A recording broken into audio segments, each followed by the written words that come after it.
Hey, this is Good Servant with Tom P, and we have our special guest Arwin on the show. This is pretty Yeah. big time, flat Earth royalty, I like to call him. And if leave any kind of uh, comments in the comment section about things you want us to talk about, or or if you want to come on the show, leave something in the comment section, and maybe we'll have you on. So we want to talk about some light, Arwen. We want to hear your Yes. opinions on it, and because I do have a question or two about it, but I'll let you explain what you know light is to you. Oh, well, thing is, I don't really know just yet what light is, and there's some open-ended clues to it. But what I've learned mostly about light is that through physics and the history of it in the last 100 years, light has been trapped within a false dichotomy in the scientific community, and people that have gotten into it have gotten stuck in that false dichotomy ever since, on academic level and on the common man's level. Everybody's all about the light wave, the light uh, particle wave duality, and picking one, and that's pretty much as far as most people come. So And I don't think either is true. like, what is their main false dichotomy about it, Arwen? Their belief. Well, both are oversimplified approaches, and the confusion is even further seated by the quantum mechanics conclusions that sprang forth from it, as it were. Okay. Now, the one thing I was Go ahead, Tom. just the one thing I was taught that I remember being taught, anyways, is like light never stops. Like if you turn a light on and you turn it off, that light continues forever. I Okay. mean, is that something is that true? I mean, if so, if it is true, how can you? Is there an example of that, or is it just once light is turned off, the light is just no longer there? Or Hmm. Well, there comes a technical complexity, okay? Because light, we can only even detect light by it being absorbed. So if it is absorbed, that means it's never going to go on infinitely. But okay, theoretically, if you would project a light in a closed mirror, a room, a small compartment, and then yeah, you can make light go through a mirror one way, and then when it is reflected back, it'll not get through again.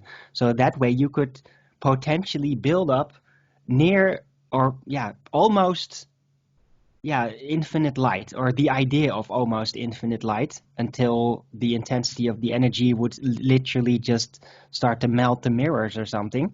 I don't know if it could even reach that intensity, but theoretically it could go on then forever until you try to detect if it's there. Because if you try to detect it's there, that requires an element of it to be absorbed. And by anything about it being absorbed, the infinity factor immediately falls out because That's there's right. something being absorbed. See? okay, yeah, no, that I get that. And then there's talk of how they can slow the speed of a light down. Is that true? I mean, Kent Hovind talks about that quite a bit.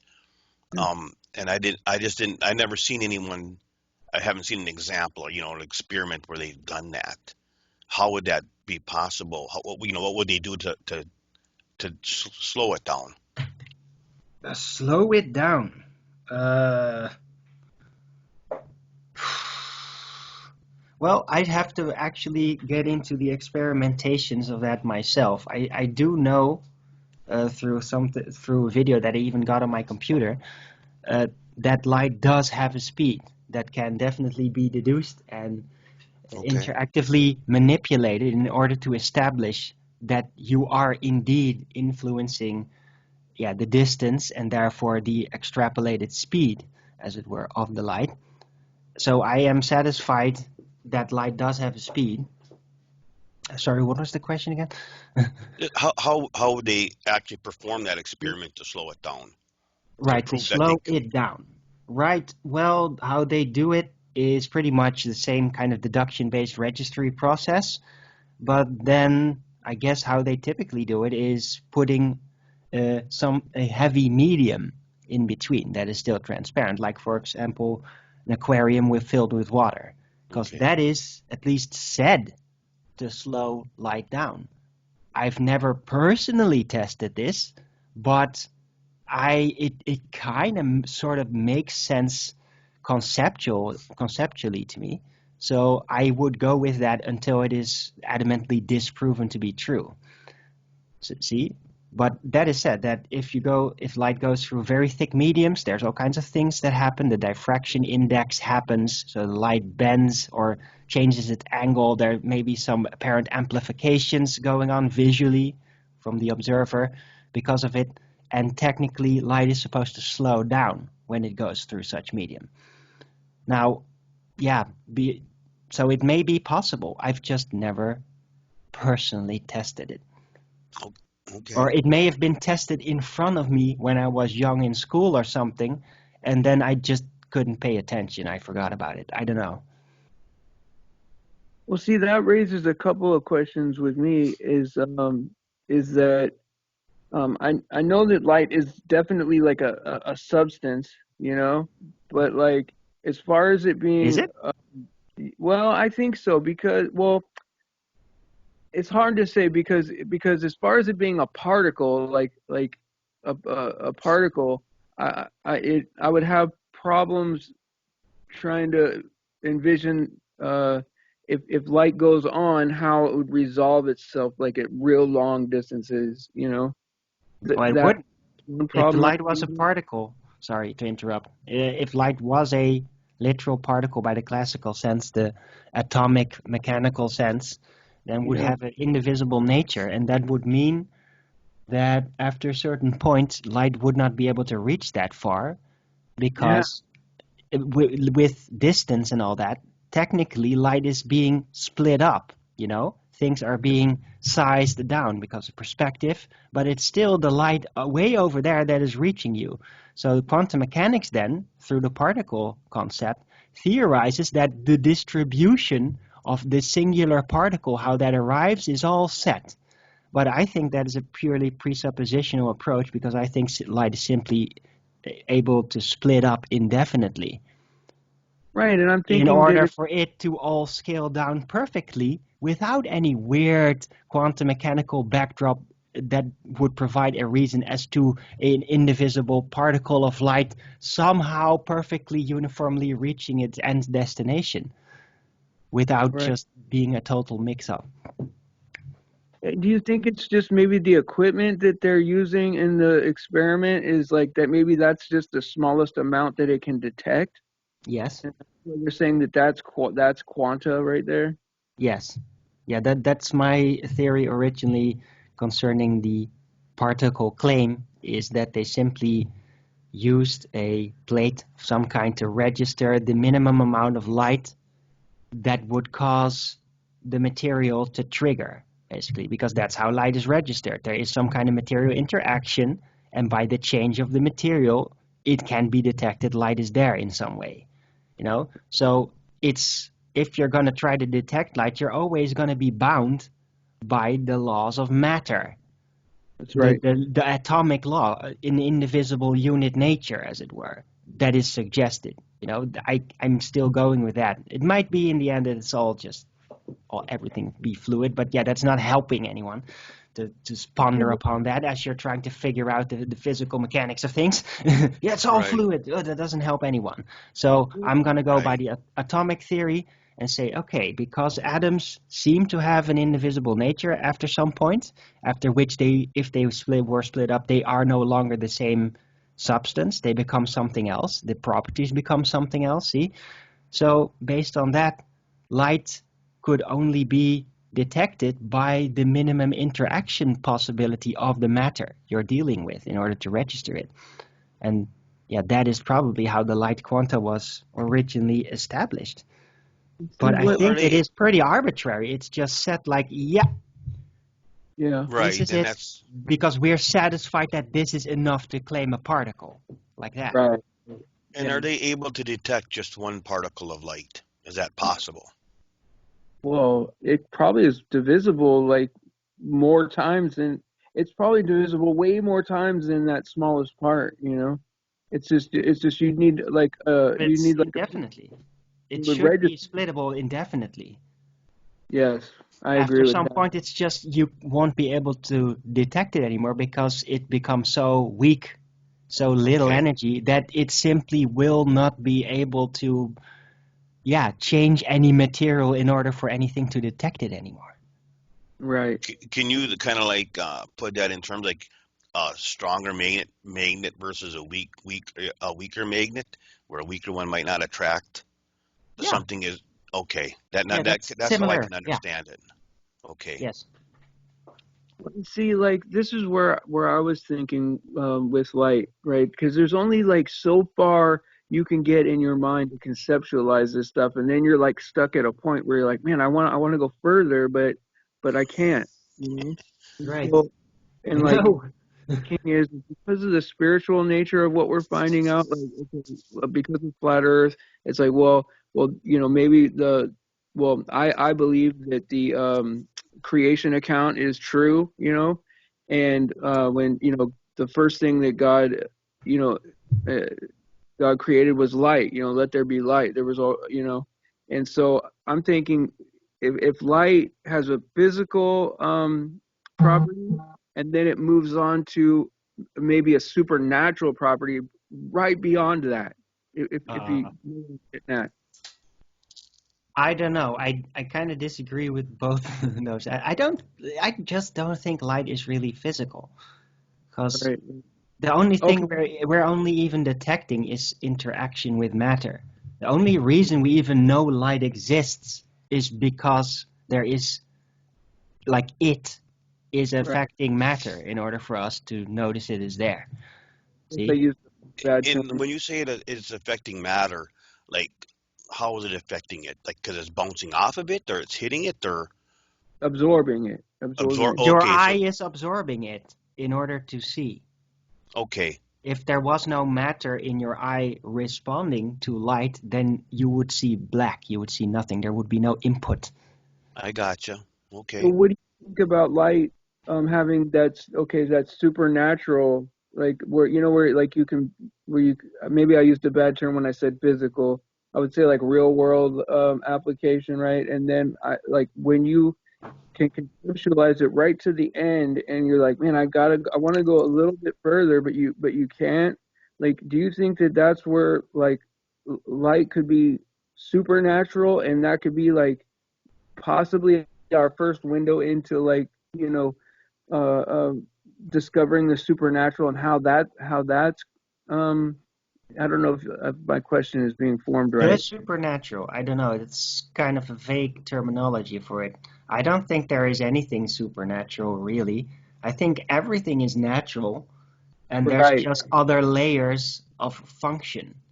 Just Yeah. like But there's the material, there's the biological function, there's also the spirit energy function, Yes. which is it is mechanical. It is just as bound by systematic laws yes, it as is. matter is. And so there may be even more things in between or above through that we don't even have a current conception about. I think it is all the same pretty much, and it's not literally the same, but it all abides by system and mechanics and Could design by that. you So agree with? supernatural to me sounds just like it is completely misunderstood and therefore Right. attributed to something completely outside of our understanding. But Yes. could you agree with this, Arwen, that the supernatural, meaning God, created the natural for us to understand? Like it was supernaturally created in the beginning, but he created, supernaturally created a natural thing, such as a tree, or you know what I'm saying? Or am I Or missing? I don't know. supernatural, natural, you It know. doesn't. It doesn't. Well, I there's no.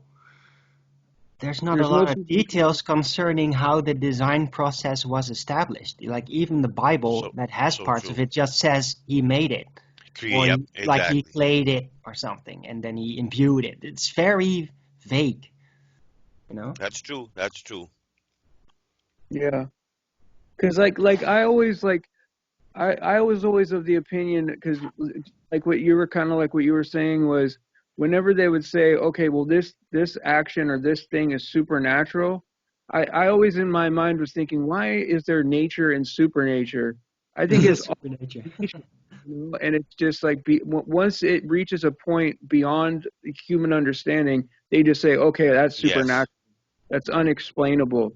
But it's still part of our physical world, you know? Yeah, I don't know the motivations for people, you know. And I That, guess supernatural means different things to different people. You know, Sure. supernatural is kind of a cultural, that has gotten a cultural designation, similar to how the word science is now kind of being used in general. exactly. So whatever it meant originally, society, the media influenced world has jumbled up so many meanings that things that have originally had a meaning now are used in different ways to different people. And it So weakens the term. It weakens the reality of what we're trying to learn, and you know, because it Sure. is like you say, it is so far off the original meaning from thousands of years ago till today, no doubt. right.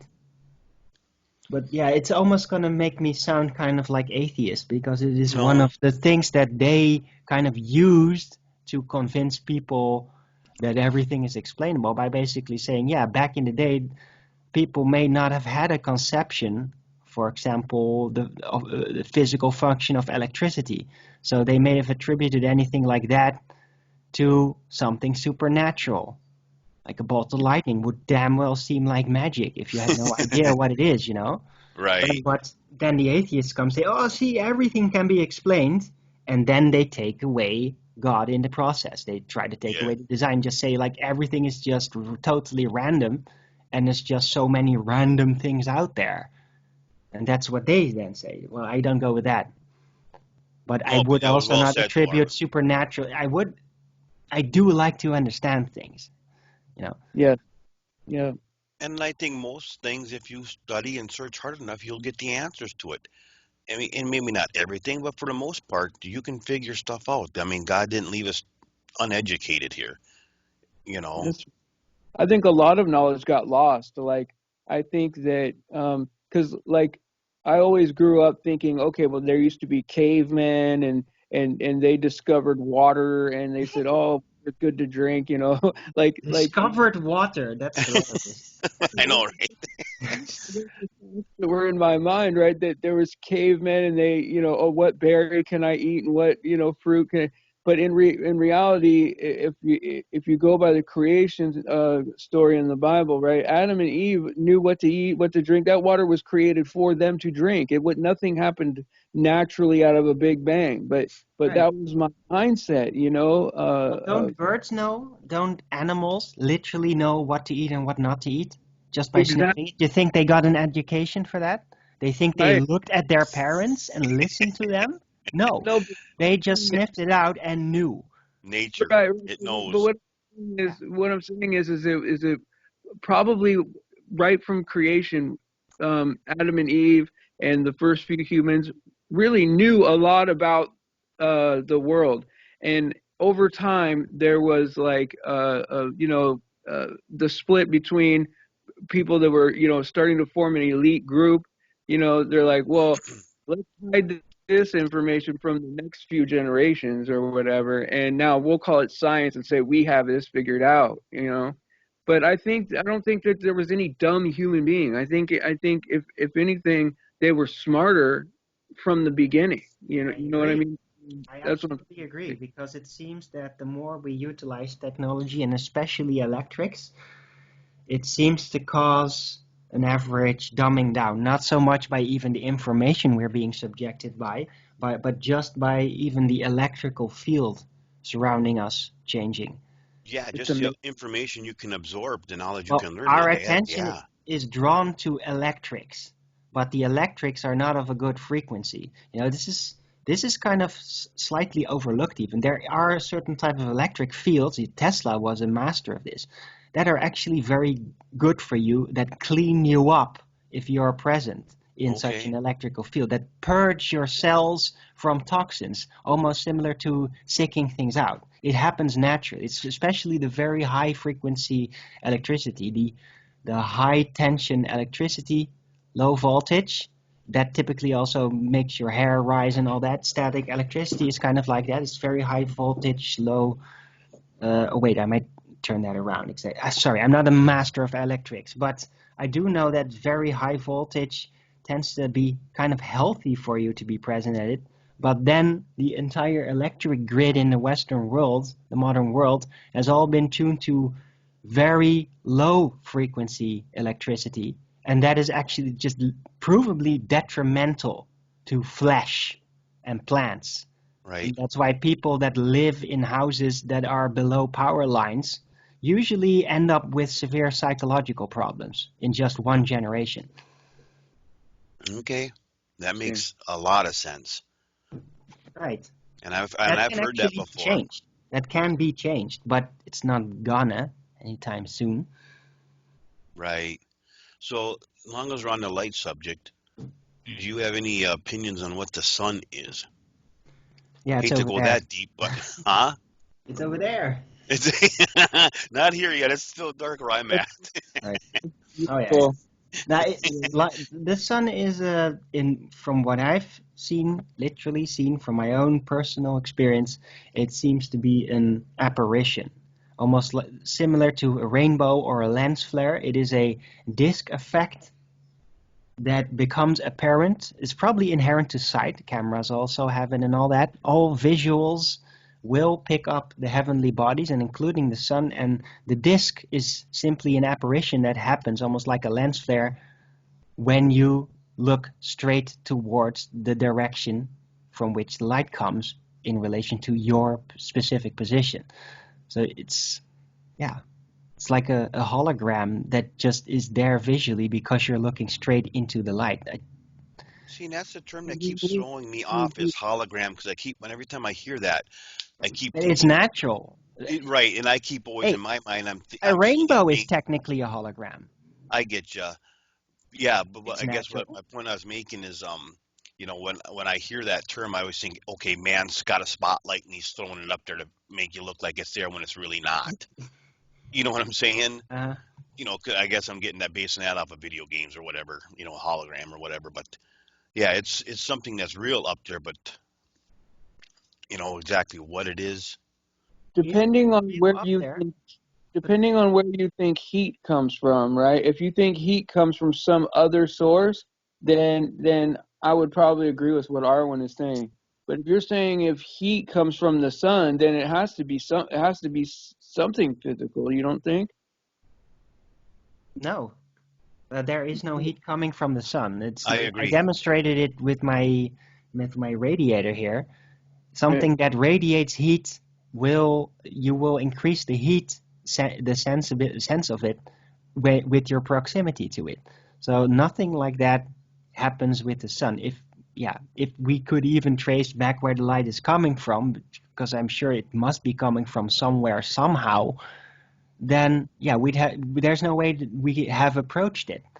So there's just no proof that there is heat coming from that apparition that we see. All we know is that there's light coming from that direction, and when that light hits us, there is heat included in the light, and therefore it heats up. And the light radiates that heat like a magnifying glass can. So heat comes from daylight, just specifically daylight then. Well, it comes from the interaction of daylight with matter. There's where the heat is. It's only when it's absorbed where the heat manifests. Wow, that's brilliant, really. But that is how it is. That's how I see it too, just like that. And you got currents. I think the wind current and stuff, doesn't that help where the heat actually comes from? Wind current? Well, the wind, the air, will absorb heat, especially heat radiated from the earth where it's being absorbed, because air itself is pretty much transparent, so it won't absorb enough light in order to heat it up. That's how the heat eventually reaches us.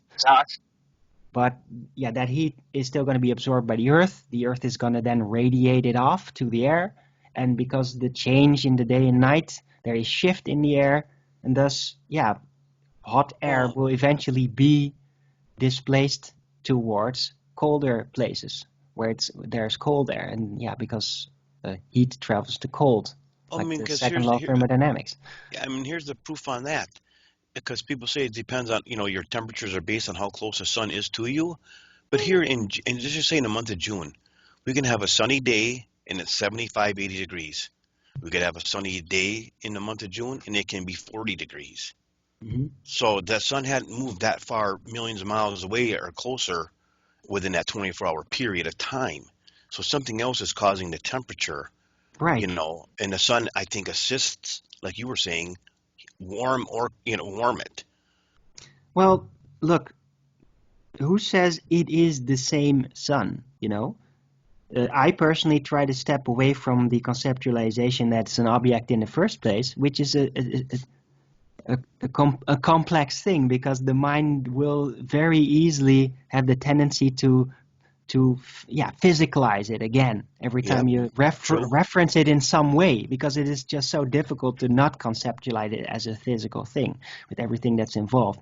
How I see it is the daylight has different types of cycle over the year, and when the seasons kind of change, the light changes, and the sunlight is different, has other energies, it has another Okay, intensity. It pretty much changes from day to day almost. It right. just another sun rises. It's not the I got same signature, and and that's Oh, how it's warmer. but God said, "Here's a light to rule the day." It could be a different light every day. Yeah. It doesn't have to be the exact same light going in a circuit. I mean, it could. It goes in a circuit for that day, and then it could be a whole nother light that next day. Well, a circuit, it is another light. Look, even with the moon has the same cycle, right? And it's been recorded, like the Yeah. transition of the moon changing.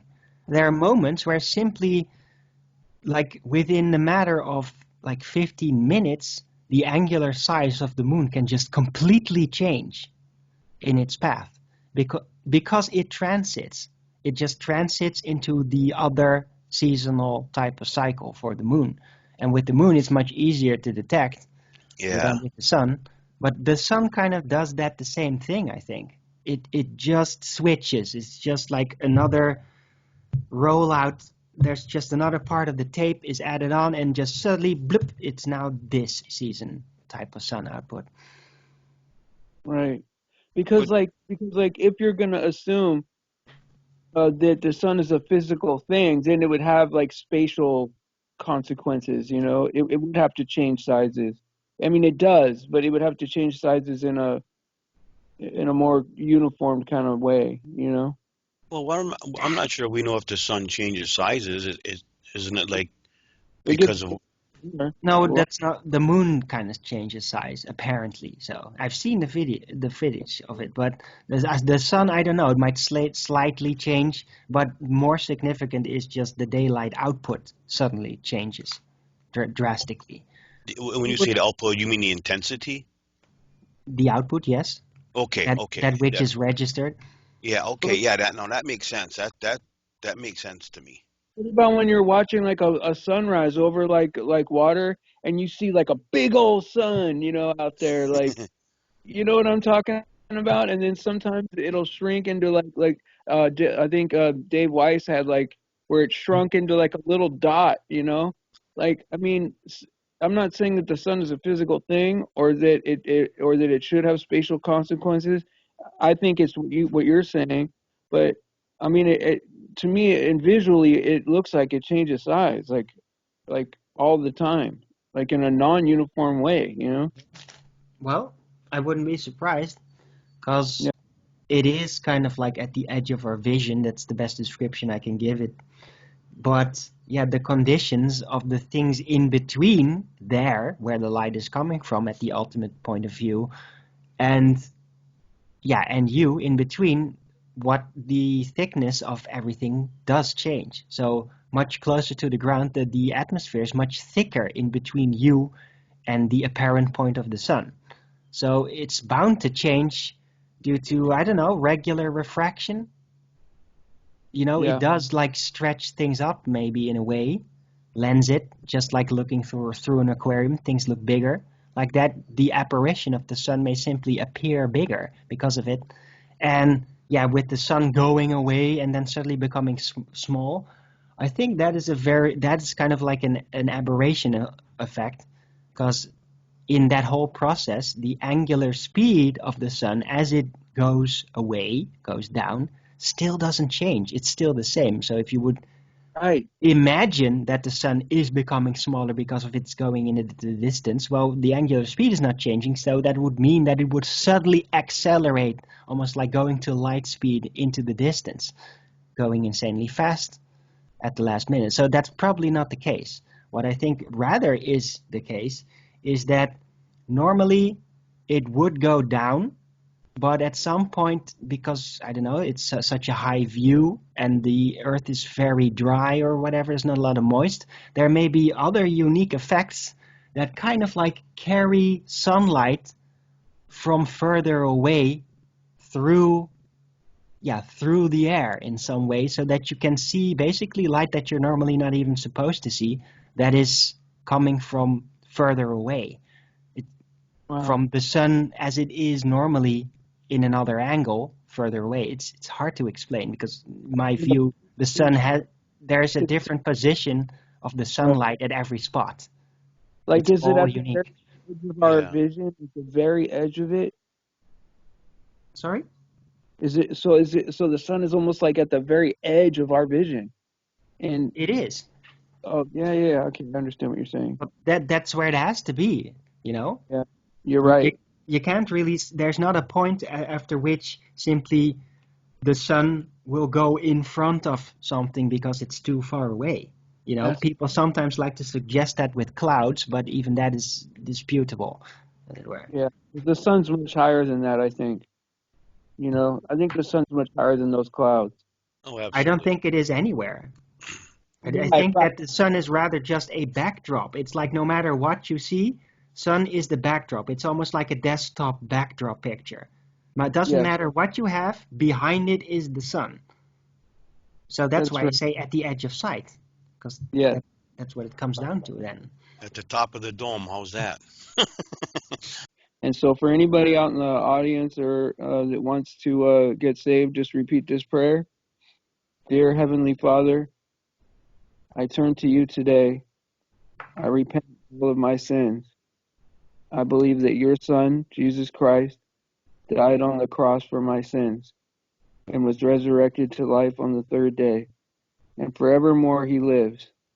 Father, I ask you to baptize me with the Holy Spirit right now. Change my heart and renew my spirit. I invite you, Jesus, to enter my heart. Change me, save me, and be the Lord of my life. Right now, in your mighty name, I pray. Amen. Amen.